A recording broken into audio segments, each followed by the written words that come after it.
വിളപ്പിൽശാല സാമൂഹിക ആരോഗ്യ കേന്ദ്രത്തിൽ ഈ വിഷയത്തിൽ മുഖ്യമന്ത്രിക്ക് പരാതി നൽകുകയാണ് മരിച്ച ബിസ്മീറിന്റെ കുടുംബം.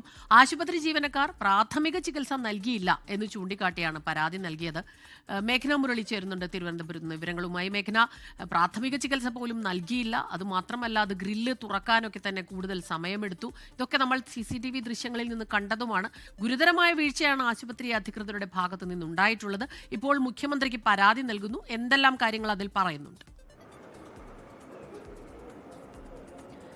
സ്മിത, ചികിത്സാ നിഷേധം ഉണ്ടായിട്ടില്ലെന്ന് ഇപ്പോഴും ഈ സർക്കാർ ആശുപത്രി അധികൃതർ ആവർത്തിക്കുന്നുണ്ട്. ഒരു പിഴവും ഉണ്ടായിട്ടില്ല എന്ന് തന്നെയാണ് പറയുന്നത്. അതിന് പിന്നാലെയാണ് ഈ കുടുംബം വീണ്ടും അവരുടെ പരാതിയിൽ ഉറച്ചു നിൽക്കുന്നത്. അല്ലെങ്കിൽ ഇങ്ങനൊരു ചികിത്സാ നിഷേധം ഉണ്ടായതുകൊണ്ട് തന്നെയാണ് ഭർത്താവിന്റെ ജീവൻ നഷ്ടപ്പെട്ടത് എന്നുള്ളത് തന്നെയാണ് ജാസ്മിൻ പറയുന്നത്. അതിൽ ഇപ്പോൾ മുഖ്യമന്ത്രിക്ക് പരാതി നൽകിയിരിക്കുന്നു. നേരത്തെ തന്നെ ജില്ലാ മെഡിക്കൽ ഓഫീസർക്ക് അടക്കം പരാതി നൽകിയിരുന്നു. അതിന് പിന്നാലെയാണ് ഇപ്പോൾ മുഖ്യമന്ത്രിക്കും പരാതി നൽകിയിരിക്കുന്നത്. ആ പരാതിയിൽ പ്രധാനമായും പറയുന്നത് ഭർത്താവിന്റെ ജീവൻ നഷ്ടപ്പെടാൻ കാരണം ആശുപത്രിയിൽ പ്രാഥമിക ചികിത്സ നൽകാത്തതാണ് എന്നുള്ളതാണ്. അതുപോലെ തന്നെ മെഡിക്കൽ കോളേജ് ആശുപത്രിയിൽ എത്തിച്ചപ്പോൾ ഡോക്ടർമാർ ചോദിച്ചത് എന്തേ CPR നൽകാത്തത് എന്നുള്ളതാണ്. ഈ ആംബുലൻസിൽ പ്രാഥമിക ആരോഗ്യ കേന്ദ്രത്തിൽ നിന്ന് ആംബുലൻസിൽ കയറ്റുമ്പോൾ തന്നെ ബോധം പോയിരുന്നു. പിന്നീട് ഇവിടേക്ക് എത്തിക്കുമ്പോൾ CPR നൽകിയില്ല എന്നുള്ള കാര്യം പ്രധാനമായും പറയുന്നുണ്ട്. അതുപോലെ തന്നെ ഈ ആംബുലൻസിൽ ഓക്സിജൻ സംവിധാനം ഉണ്ടായില്ല. അതുപോലെ ഈ ആശുപത്രിയിൽ നിന്ന് തന്നെ ഓക്സിജനോ നെബുലൈസേഷനോ പോലുള്ള യാതൊരു പ്രാഥമിക ചികിത്സ നൽകിയില്ല. അതുകൊണ്ട് തന്നെ ഈ കൃത്യവിലോപത്തിൽ നടപടി ഉണ്ടാകണമെന്നുള്ളതാണ് മുഖ്യമന്ത്രിയോടുള്ള കുടുംബത്തിന്റെ ആവശ്യം. അതുകൊണ്ട്